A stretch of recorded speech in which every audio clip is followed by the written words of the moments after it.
నాకేం అక్కర్లేదు. నా గురించి ఎవరు ఆలోచించవలసిన అవసరం లేదు.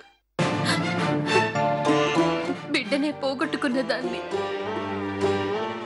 ఇంకా నా ఆరోగ్యం ఏమైపోతే నాకెందుకు? నేను చచ్చిపోతే మీకెందుకు? బిడ్డతో పాటు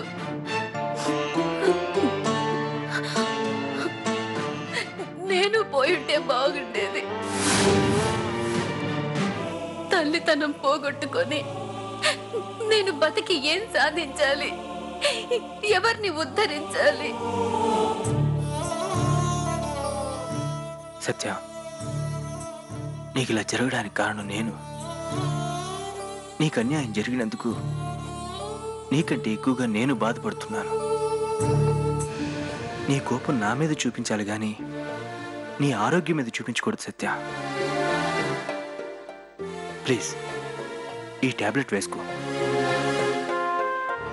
వేసుకో సత్య.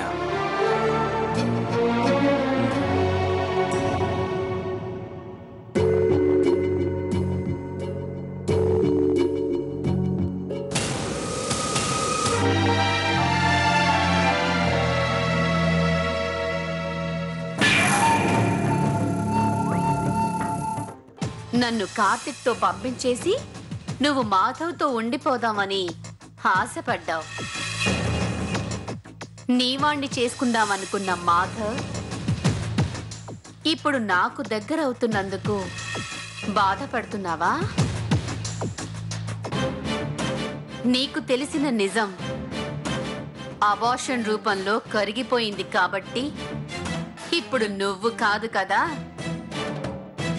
DNA టెస్టులు కూడా నన్నేం చేయలేవు.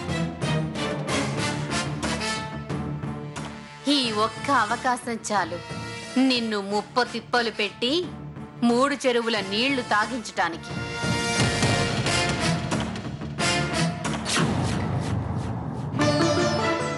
నువ్వంత సమర్థురాలివే అని నాకు తెలుసక్క.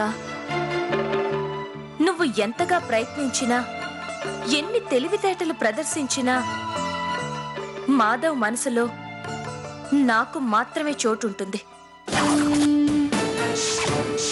మా ఇద్దరి ప్రేమ బంధాన్ని ఎవ్వరూ విడదీయలేరు.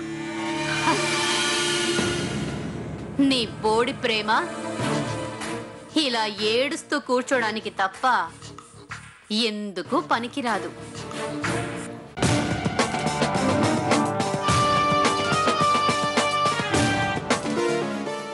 పరిస్థితులను బట్టి ఎక్కడుండాల్సిన వాళ్ళు అక్కడుంటేనే మంచిదిరా మాధవ్.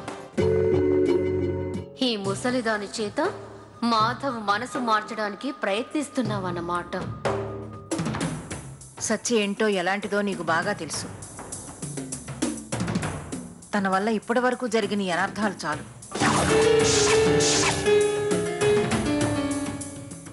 ఇక నుంచైనా రాధిక నువ్వు సంతోషంగా ఉండాలి అంటే నా మాట విని ఇప్పటికైనా సత్యన వాళ్ళ ఇంటికి పంపించేరా. పెద్దదానిగా నేనిదంతా మీ ఇద్దరు మేలుకోరే చెప్తున్నానురా. అర్థం చేసుకోవడానికి ప్రయత్నించు.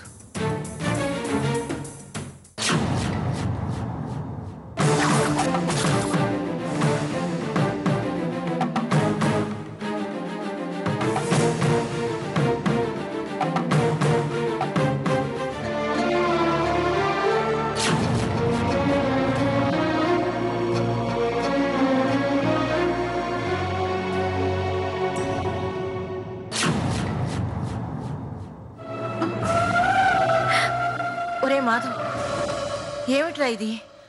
నా వల్ల సత్యకి అన్యాయం జరిగినప్పుడు తనకు కావలసినవన్నీ దగ్గరుండి చూసుకోవడం నా బాధ్యత బామ్మ.